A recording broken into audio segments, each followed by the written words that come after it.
Hello everyone. तो कैसे हैं आप सब लोग? आई होप आप सब लोग मस्त होंगे। तो यार मैं आज बनाने वाला हूँ शैंग-ची का स्केच, जो कि मार्वल की न्यू पिक्चर आई है, मूवी आई है। तो आपने देखी होगी वो शैंग-ची मूवी, जो कि अभी तक मार्वल की बेस्ट मूवी बताई जा रही है। जिन्होंने भी रिव्यू किया है, तो मैं आज वो स्केच बना रहा हूँ। तो इस वीडियो में मैं आउटलाइन ड्रॉ करूँगा। तो आप देख सकते हैं मैंने पहले 2 सेंटीमीटर की लाइन खींच ली है। ग्रिड मैटर से मैं ड्रॉ करूँगा और इसमें डिटेलिंग बहुत है, तो इसलिए मैं पार्ट वाइज पार्ट वीडियो लाऊंगा इसकी। तो आई होप आपको वीडियो अच्छी लगी। तो आप देखिए, और मैंने आराम से ही बनाया है इसको, ज़्यादा फास्ट नहीं किया वीडियो को। तो आप देखिए, आपको समझ आ जाएगा। थोड़ी शुरुआत में लाइटिंग की दिक्कत हो गई थी, पर कोई नहीं, आगे चल के थोड़ी वीडियो सही हो ये लाइटिंग की दिक्कत ठीक हो जाएगी। तो आप वीडियो एंजॉय करिए। मैं वीडियो में थोड़ा साउंड लगा दूँ, और बीच बीच में जहाँ बताना होगा मैं वहाँ पर आपको बीच में आके बता दूँगा कि कैसे कहाँ क्या करना है।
तो अभी मैं आउटलाइन को डार्क कर रहा हूँ ताकि आपको क्लियरली विजिबल हो सके आउटलाइन।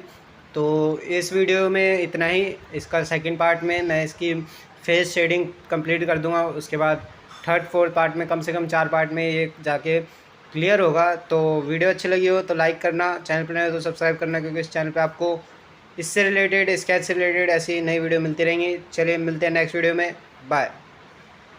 एक चीज़ और, मेरी पिछली वीडियो पे 6K व्यूज़ कंप्लीट हो चुके हैं ऑलरेडी 3 डेज़ में। तो अगर आपने वो वीडियो नहीं देखी अभी तक, तो एंड स्क्रीन पे मैं लगा दूंगा, ज़रूर देख लीजिएगा और बताइएगा कमेंट में कि कैसी लगी है वीडियो, दोनों ही की वीडियो। तो चलिए मिलते हैं नेक्स्ट वीडियो में।